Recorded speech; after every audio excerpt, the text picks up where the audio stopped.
We're joined today by Zachary Ardern. How are you today? Yeah, I'm doing well. I'm doing Great. good. Yeah, thanks for coming on. So, first off, can you tell us a little bit about yourself and your own journey with the subject of evolution and your own Christian faith? Sure.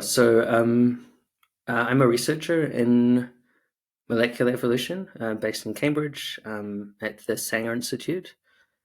And in order to get here, I've been thinking about evolution, I guess, for the last 10 years. About a little over 10 years ago, I started my master's thesis. And that's when I started really properly researching evolution. I had been thinking about it for a few years before that and doing that in relation to my faith as well.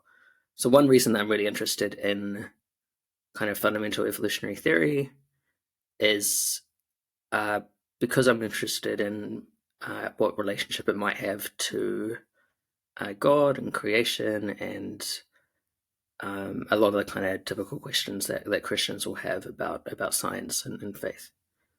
Um, what else can I say about my journey? So I guess I probably started fairly antagonistic to evolution as an undergrad and had that kind of reinforced by some biology professors who were super atheistic and kind of used evolution as a club to kind of bash Christians with effectively and kind of not just creationism, though that was a big part of it, but kind of used it as a general kind of point against religion or Christianity in general.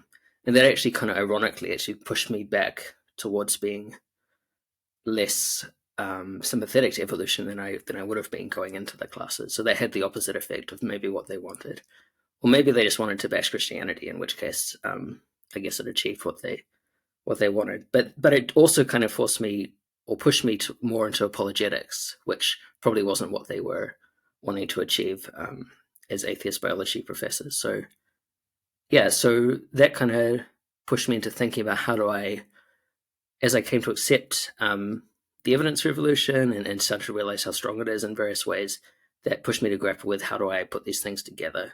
So yeah, I've been thinking about those for the last 10 years and come to a position I guess we'll talk about that I think evolution was designed is kind of the short version, but we'll pull that apart a lot more soon. So, you've had a bit of an interesting sort of antagonistic journey with Darwinian evolution yourself. You sort of, in your own life, speak to the fact that Christians feel uncomfortable with it. Now, I know you've written a little bit about how the church throughout its history has had a relationship to evolution. Has that been the general trajectory of how the church has treated evolution as an antagonist, as something against it?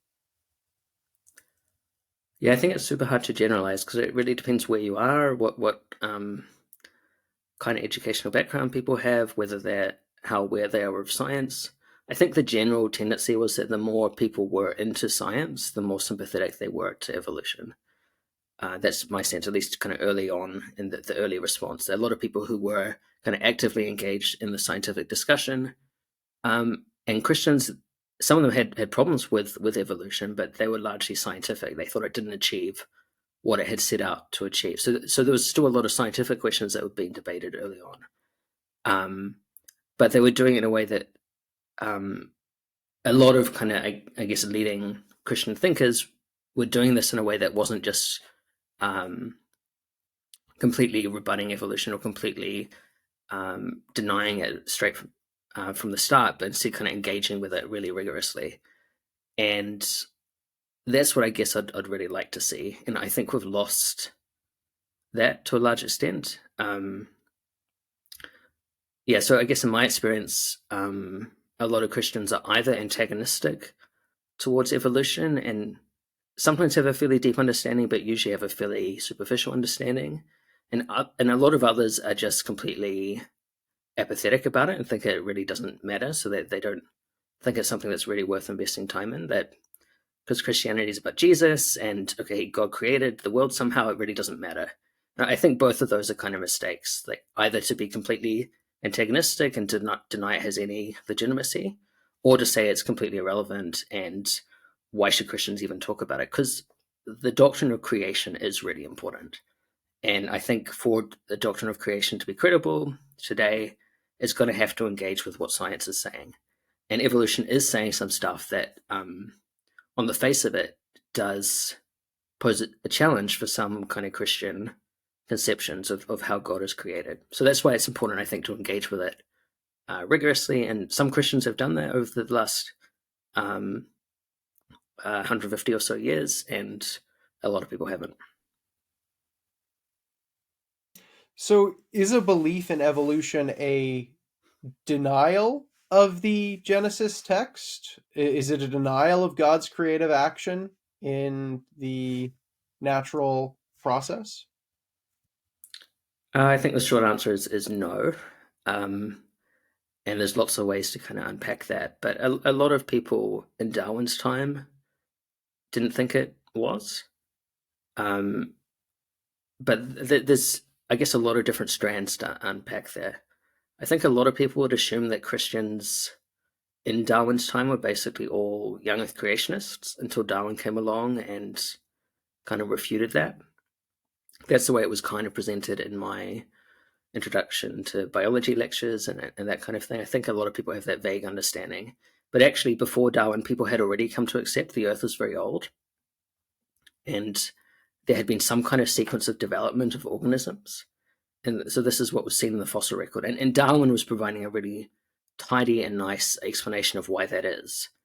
But there was already this thing. So the point being that actually a lot of the challenges that a lot of Christians would kind of ascribe to evolution are actually more about the age of the earth or a general process of development. And these were things that were accepted before Darwin came along. So someone like Charles Spurgeon, for instance, very conservative Baptist theologian, preacher, very famous, very beloved by a lot of young earth creationists.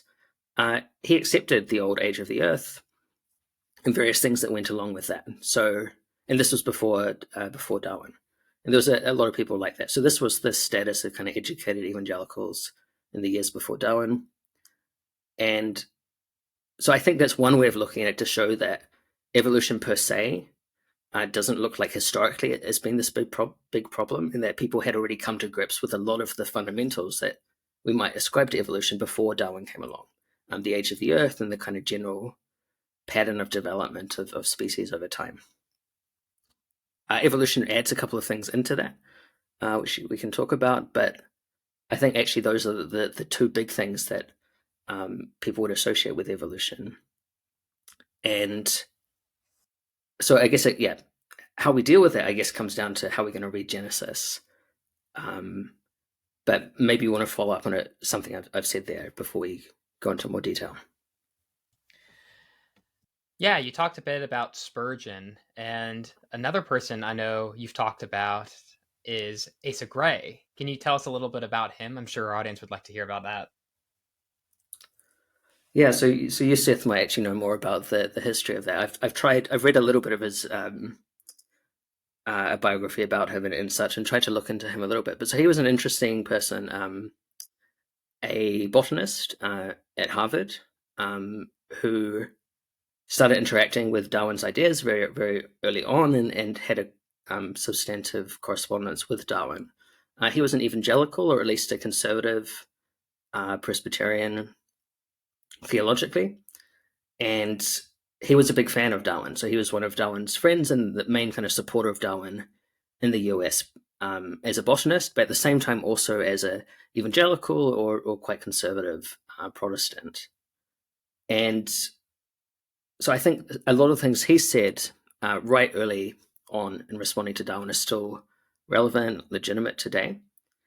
And I think there's a lot in those early years after Darwin that people have kind of forgotten about. And there was a lot of really constructive and rigorous engagement that I think is worth picking up. Some of that was Asa Gray, some of his thoughts. Maybe his main thought that's relevant here is that evolution could have been designed. And if evolution itself needs design, then we haven't got rid of the design that people believed in before Darwin came along. So this is kind of a big debate that was raised by Darwin, whether he had got rid of the need for a creator of biology. And the response of Asa Gray and a number of others was that not necessarily, if evolution was the process that God used, and that process itself was designed. Thank you for that very good historical perspective on how Christians have engaged with evolution. Uh, could you maybe give us a sense of how you personally reconcile Genesis with evolution? How do you make those two work together in your understanding of the text? Yeah, so I think the main thing to deal with, as I've kind of hinted before, is how to fit like an old Earth into the Genesis narrative.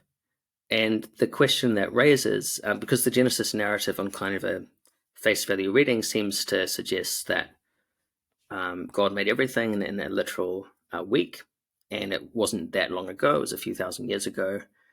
And then how can we fit this kind of massive history that geology and astronomy and some other scientists seem to be finding about the Earth and the universe? How can we fit that into the text of Genesis? And there's different ways to do that.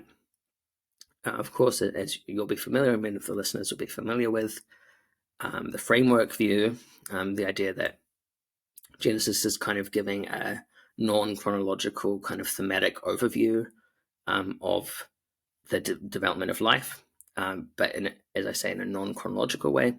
There's some other allegorical or non-literal views as well. The view that I think is most persuasive is called the analogical days view.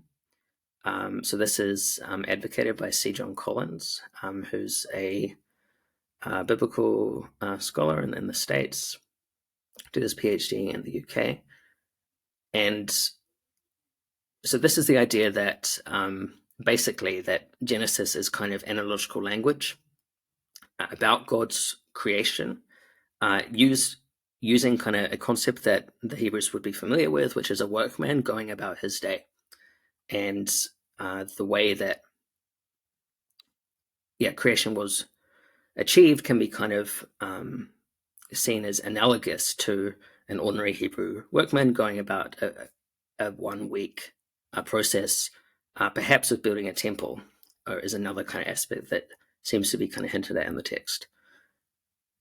Why would we think that? There's various things in the text that suggest this is not just a straightforward literal account. One of them is what the framework view picks up on, the idea that there is this kind of thematic ordering, that the first 3 days are kind of creating realms or areas of the world, or kind of big aspects of the world, and the next 3 days are filling it, and that there's kind of pairing between those two sets of three. That's one aspect. There's also other aspects of the text that don't seem to be straightforwardly literal, such as the sun being made on day 4, but the concept of a day corresponding to, in ordinary language, corresponding to the Earth's relationship to the sun. So there's various aspects of the text that say this is not just straightforwardly literal, and this was picked up early in church history as well. And the best way that the specific kind of approach that I find most useful in kind of fleshing out how to think about how Genesis is going about teaching about creation is called the analogical days view. And for a better description, people can look up the work of C. John Collins.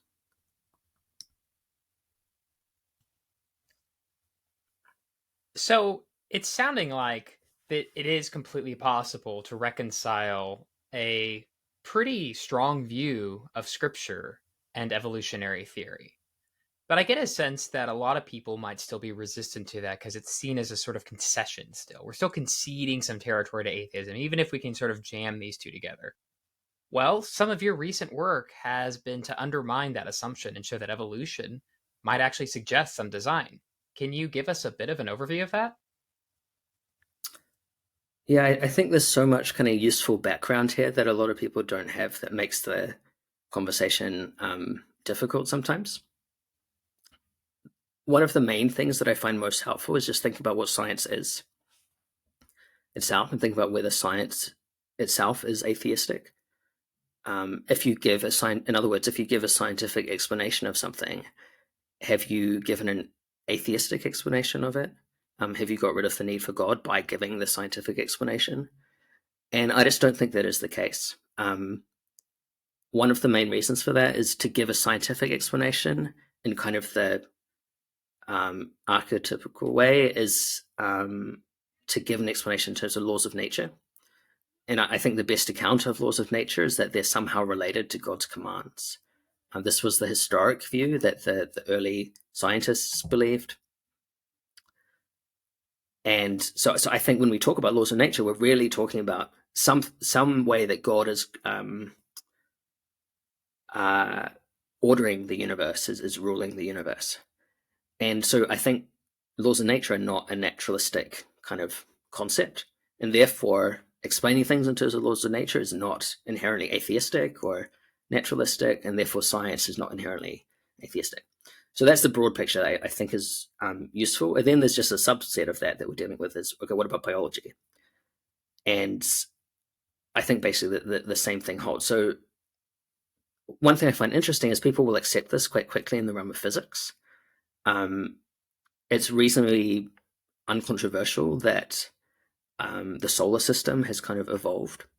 And I'm not an astronomer, so I can't tell you the details of that, but broadly some kind of nebula hypothesis that the solar system has kind of coalesced over many millions of years through various physical processes. And we can model that, and we can give an account of how we think that happened, the same with the formation of galaxies, stars, these kinds of things. And these are not that controversial among Christians, at least in my experience.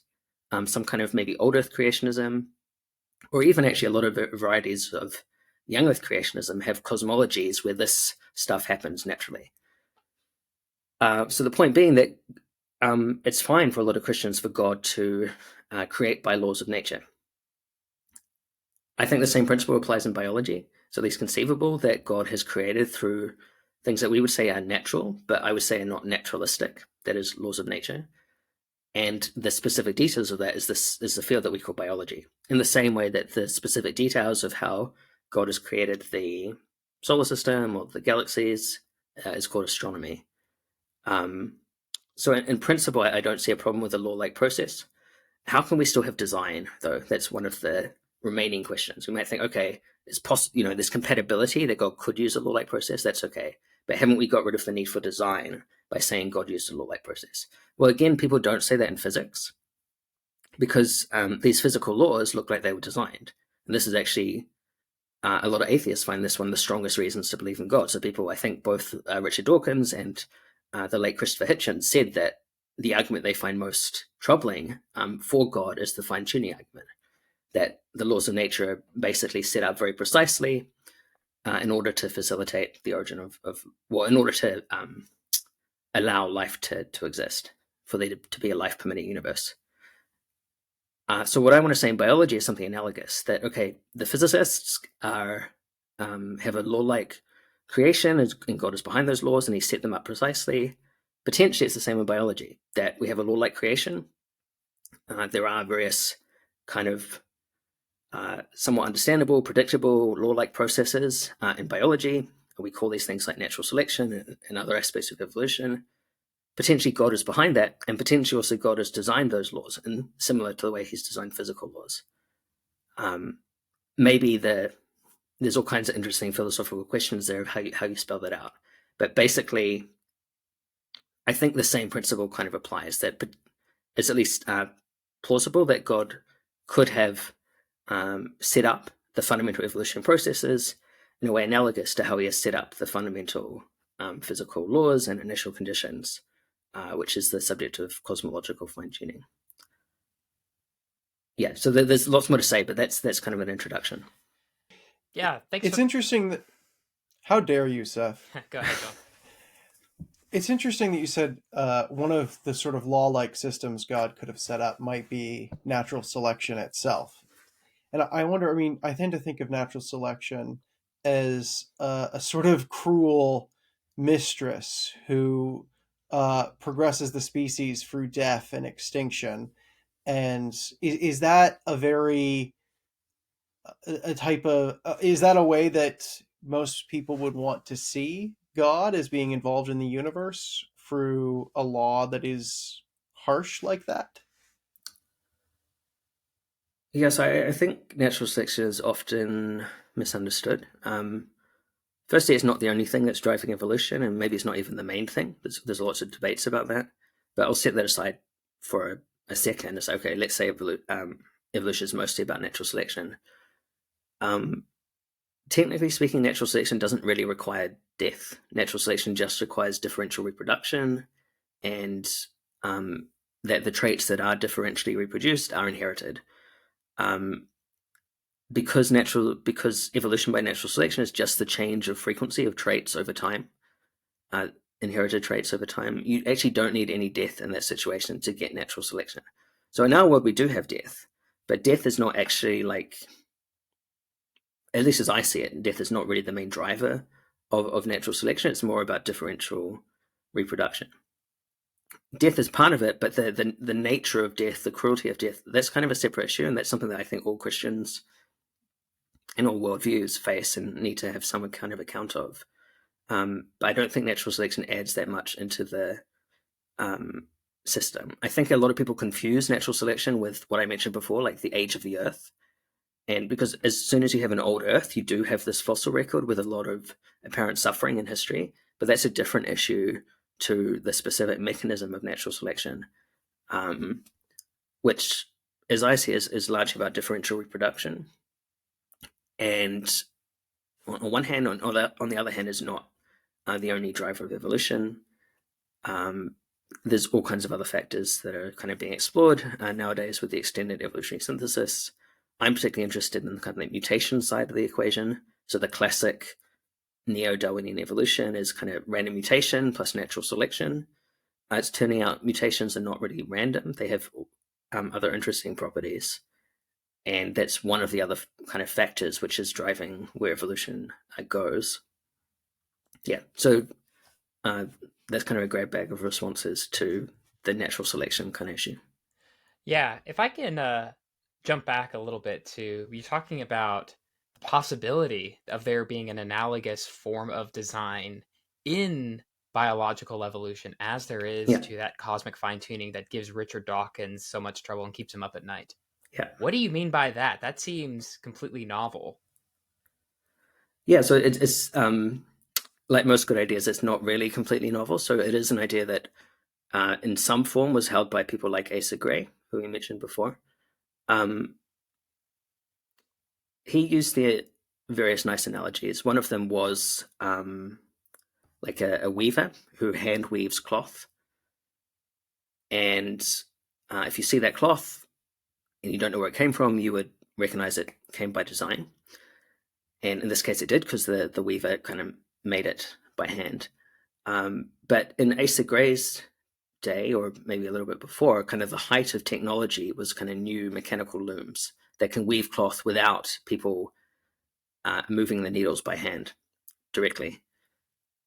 And if you look at that cloth, it would look designed just as much as the hand woven cloth, and it would be designed. He actually, I think, says even more so than the hand woven cloth would be. So the point there being that, this might seem a strange thing, where's he going with this? The point being that a mechanical kind of process can be designed and can still provide evidence of design. So the product of a mechanical process, like a factory or a mechanical loom, can just as much, or maybe even more so, give the sense of design. So someone who was transported in time from 500 years before would be massively impressed with these massive mechanical looms, and would see them as even more a sign of design than the kind of old lady or old man kind of weaving the cloth by hand, because the number of things that need to go into the process to make it mechanized or automated in some way is massively more complex, requires massively more design. At least by analogy, it's I think you can conceive of how evolution could be similar. Evolution is this kind of automated process, this kind of natural system, natural in the sense of law-like, of course, reflecting God's ordering of the universe. So yeah, biological evolution is this natural system, but just by virtue of being mechanized or natural or automated doesn't mean it's not designed. The inference is from the thing that the system creates. Whether the loom creates some nice cloth that looks like it's designed. Biology, according to Richard Dawkins and many other people, looks like it's designed. So the challenge for the atheist, I think, is to debunk that inference And I'm not. It's not clear that evolution is kind of does that debunking. That providing an automated process per se removes the need for design, because it doesn't remove the need for design in the case of the automated cloth factory or loom. And I think it also doesn't get rid of the need for design, or at least it's complicated in the case of biology, because when we go to the fundamentals of biology, we end up with some things like, I would say, the genetic code that seems relatively fundamental, things like the fitness landscape, the path that evolution takes and the different possibilities it could take. To me, this looks like it might have been set up quite nicely. I think it's quite surprising, and a lot of biologists, I'm sure, would say the same. It's not at all a given that if you start with a bacterial cell 4 billion years ago, you would end up with a whole variety of things that we see around us in just 4 billion years, including the human brain, the most complicated thing in the universe. So yeah, biology creates these amazing things that everyone acknowledges are amazing, and it does so by an automated process. But at least potentially that process needs to be set up quite nicely in order to produce these amazing things. And if that's true, then I think we can make a similar kind of inference as we do with the fine-tuning. And there's still some need for some kind of, at least hints towards some kind of nice setup of the process. Can we dive into that fitness landscape thing? Because that's really fascinating to me. Sure. Can you talk to our audience a little bit about what is a fitness landscape for someone who's not familiar, and why does it look so set up? Yeah, so this is pretty difficult to talk about, because it's quite a conceptual thing, and it's not like a protein or a bit of DNA. Like, that's pretty straightforward. Like, it's a collection of molecules and atoms that you can kind of draw a picture of it and see what it is. Whereas the fitness landscape is this crazy multi-dimensional thing. So what is the fitness landscape? It's the relationship between genetic changes that can happen in an organism or population and the fitness effect, meaning basically how well the organism will survive and reproduce downstream of those genetic changes.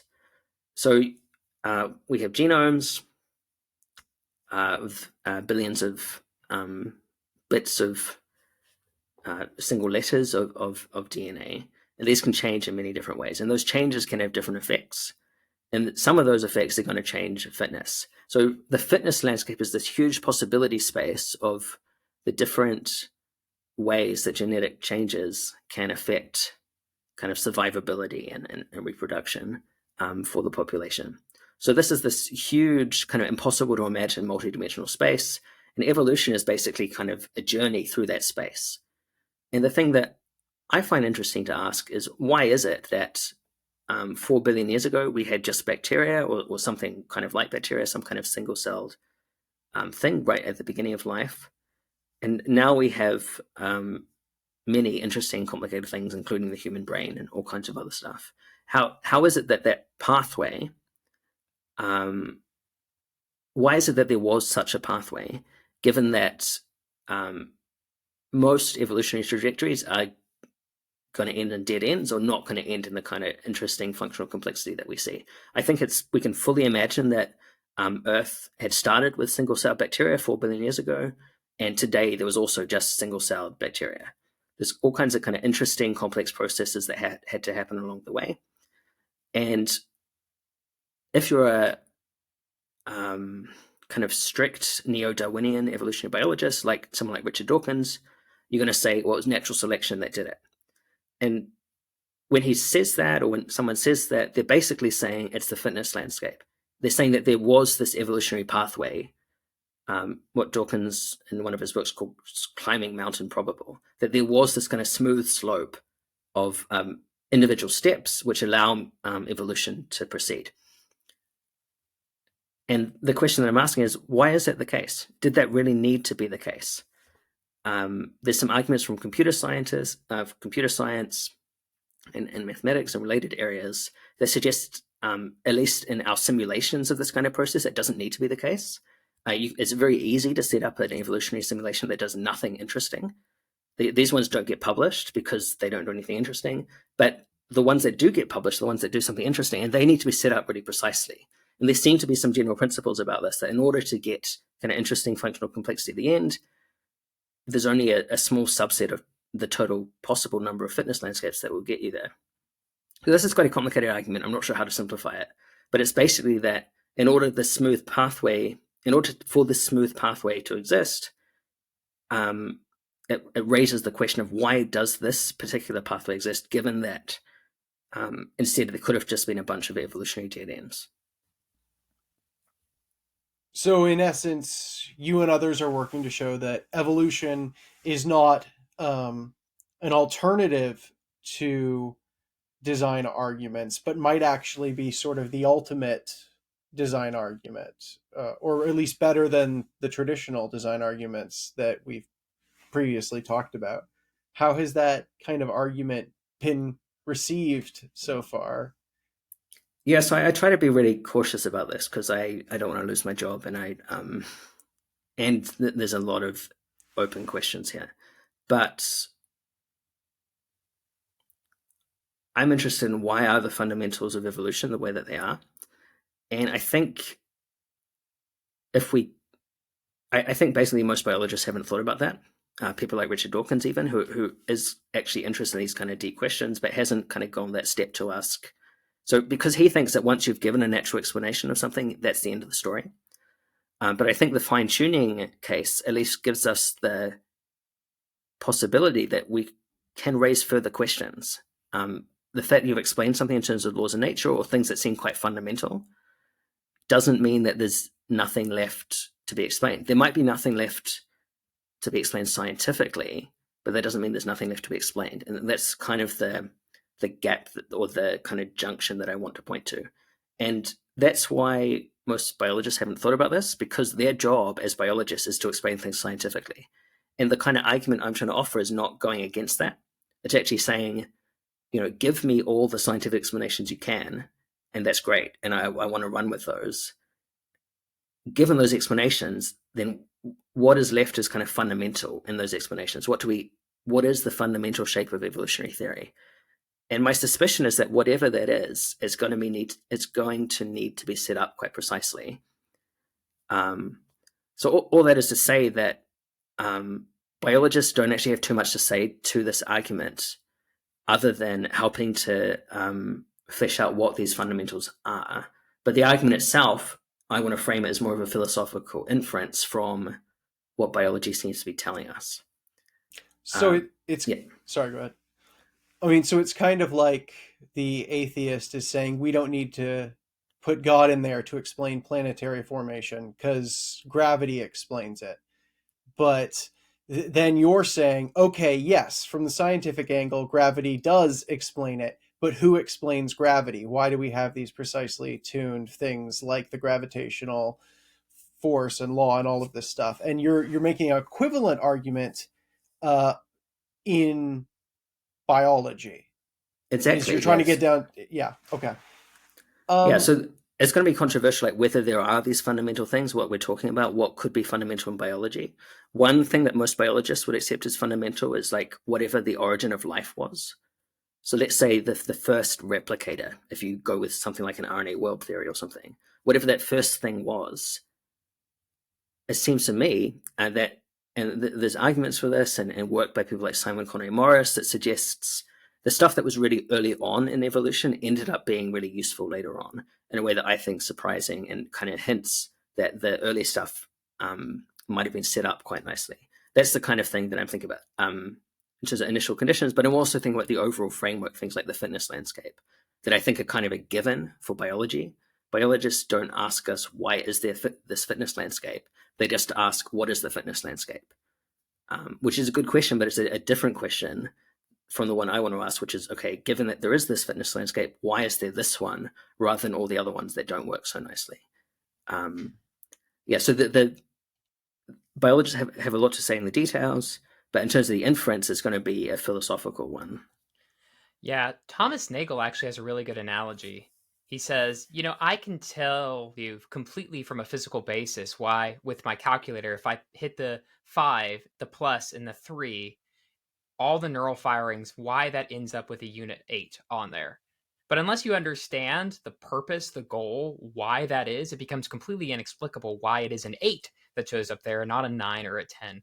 There's got to be a higher order explanation above the physical. And if you just go at the physical, you've left out something in a complete explanation. And I thought that was a real helpful analogy. Yeah, and a lot of atheist scientists might not be interested in that kind of complete explanation, but I think it gets interesting when people like Richard Dawkins kind of say bluntly that biology is special and needs some kind of explanation. And they think they've given this explanation, but if it turns out they haven't given a full explanation, then the question that they wanted to address kind of still remains open.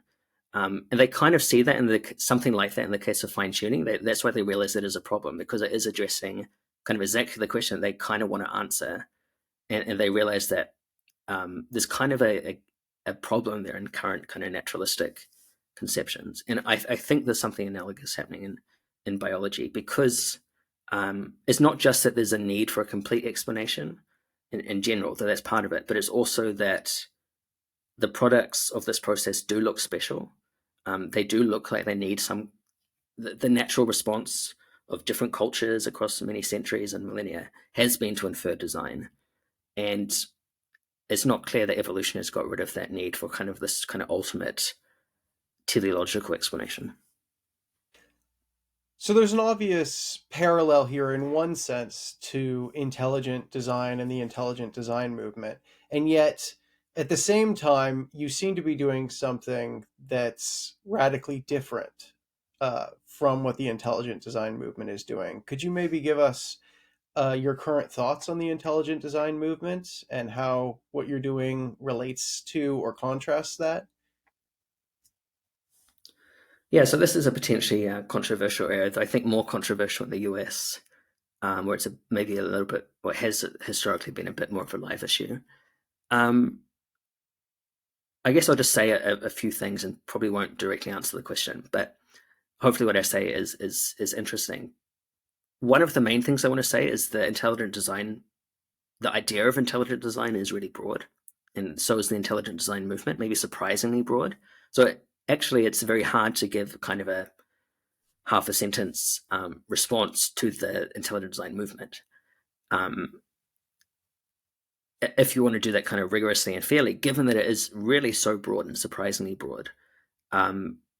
Actually, it's so broad, it loses some of its coherency, I would say. And it's because some of the main thinkers within intelligent design disagree on kind of things that I would say are really fundamental. Not all of them believe in God, for instance.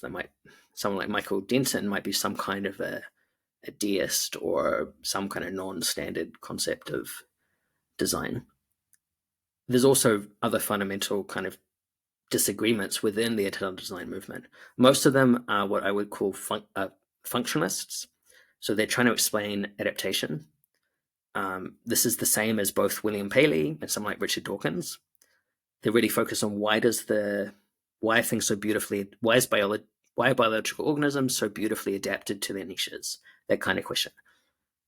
But some intelligent design people are not functionalists, they're structuralists. And the kind of thing that they're focusing on is something different. It's like what is the broad pattern of evolution and what are the broad laws of evolution? That's my kind of quick attempt to summarize the difference there. But they're asking quite different questions. They're focusing on quite different aspects of biology. Maybe there's some way to combine those two things together, but it hasn't been done yet to my knowledge. People are approaching these things from quite different questions. Some of them accept common descent, some of them don't. Some of them are young earth creationists, some are old earth creationists.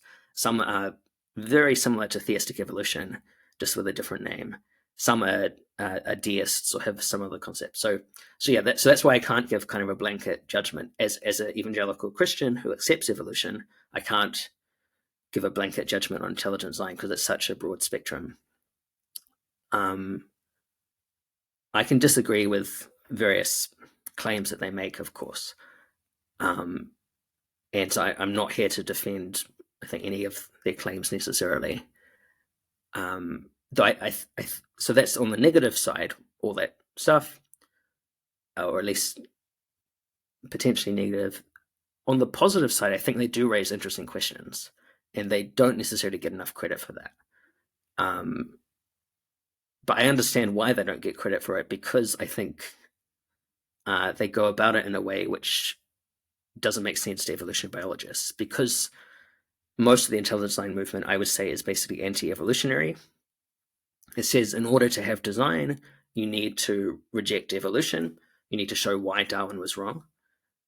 And of course, given what I've said the last few minutes, I disagree with that approach. But the questions they raise in evolution, I think, do get to some of the fundamental issues that I'm interested in. Like, why does evolution work? Why do we have novelty in evolution? How do we get complex structures? All kinds of questions. They are raising some fundamental evolutionary issues. I think they're just much too quick to reject evolution as a result. Whereas I think instead what the more interesting stuff they're coming up with is instead hinting towards is some need for something like teleology or some hint towards that, rather than just a blanket rejection of evolution.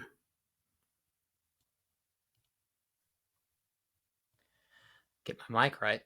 So thank you so much. Maybe as just a final parting question, I'm sure a lot of listeners, their curiosity has been piqued, and we've had to give a far too broad overview of some of these arguments. What are some resources you'd recommend for people who are struggling with evolution or wanting to know more about the evolution and design conversation?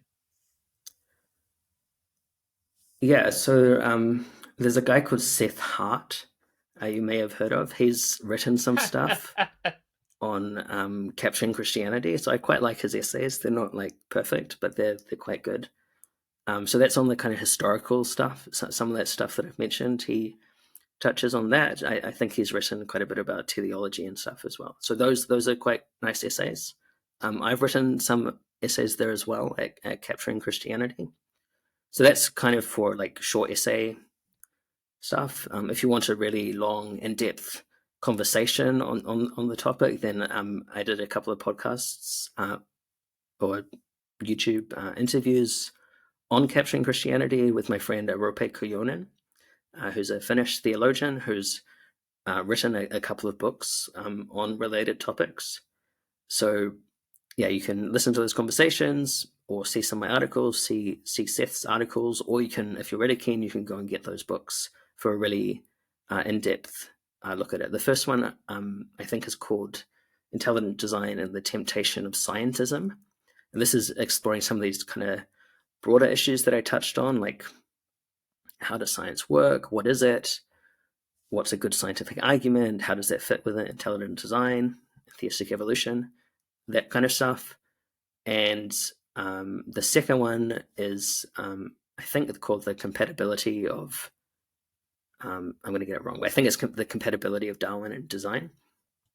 And this is exploring more of the kind of the stuff that, the biology specific stuff, how you can still make a design argument, even accepting kind of mainstream evolutionary theory. Yeah, so those are some resources that I recommend.